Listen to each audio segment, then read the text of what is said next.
Dinesh, obviously, as I said, they've implemented what they're going to implement, right? The stage 3 tax cuts. So if I'm just looking at my table here, basically, up to 45,000, up to 18,000, you didn't pay any tax. 18 and 45,000, they used to pay 19%, and so up to 16. So they reduced the rate from 19 to 16. And then the next bracket was 32.5%, and they're dropping that to 30.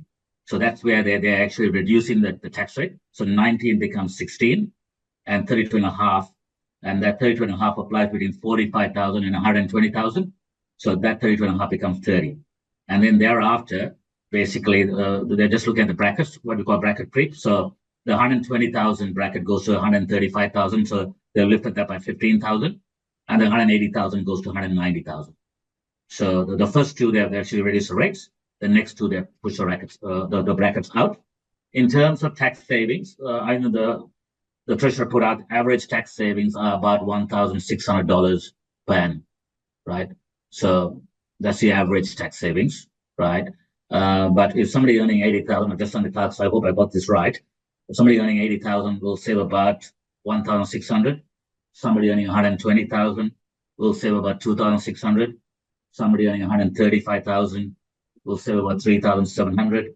And somebody earning 180,000 will save about 4,500. So capping out at 4,500, which is quite a big saving, right? It's up to 180,000. So, or it goes up to actually 190,000 now, right? Because that's the highest bracket. So, but I think the bulk of the people are in that $80,000 to $120,000 bracket. So, roughly working out at about an average for those two brackets of about $2,000. So that, and you get the $300 power bill saving, right? So that's cash back to you. Superannuation, there was no changes except for to say that if you're going to have a child, in the past, when you're on maternity leave, you don't get paid super whilst you're on maternity leave. Now, after 1 July 25 back, if you decide to have a child, you will get super paid on your maternity leave, right? Because there's a maternity leave, which is fantastic. So it's important that people are able to keep sort of saving their super whilst on maternity leave, right? And we at Grant Thornton as well, one of the policies we implemented a number of years ago, probably going back 5 or 6 years ago, I think, or before, was they've got 6 months maternity pay, right? So we actually pay 6 months full pay maternity. So in the future, that'll have the super paid on that as well. That's after 1 July 25, not this July, the following July. And another thing that people are watching closely is what they call the Division 296, right? Which again, the Labour government brought in. The Labour government said we won't touch superannuation, but they did. Yeah, right. Even in their first term, they've touched it. And they are proposing that anything over $3 million, if you have more than $3 million in your super, there'll be an additional 15% tax. So it doesn't impact a lot of people, right? But it could be, this is in the accumulation phase, not in the pension phase. You've got the pension phase caps, which come in at pension phase.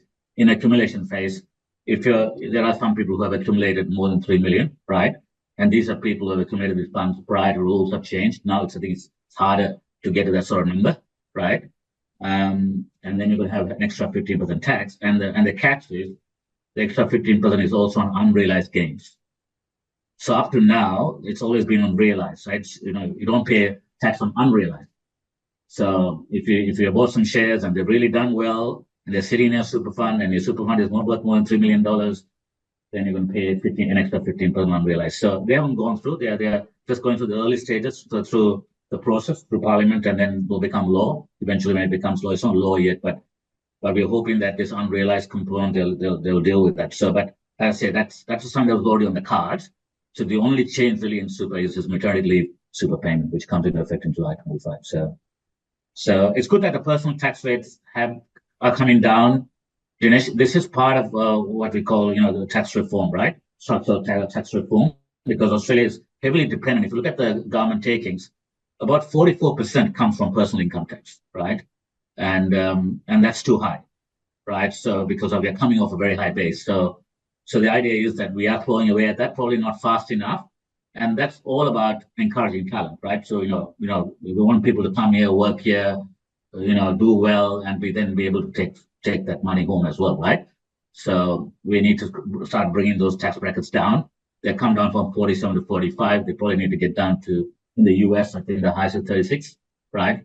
So we're still a little way to go there, right? But so the structural reform we're talking about is bringing those income taxes down, potentially putting GST up to balance it up, right? And then corporate tax down as well, and getting rid of some of these other taxes that nobody likes, like payroll tax, right? So that was meant to go back in the year 2000, but we haven't dealt with those yet. So they're still on the back burner.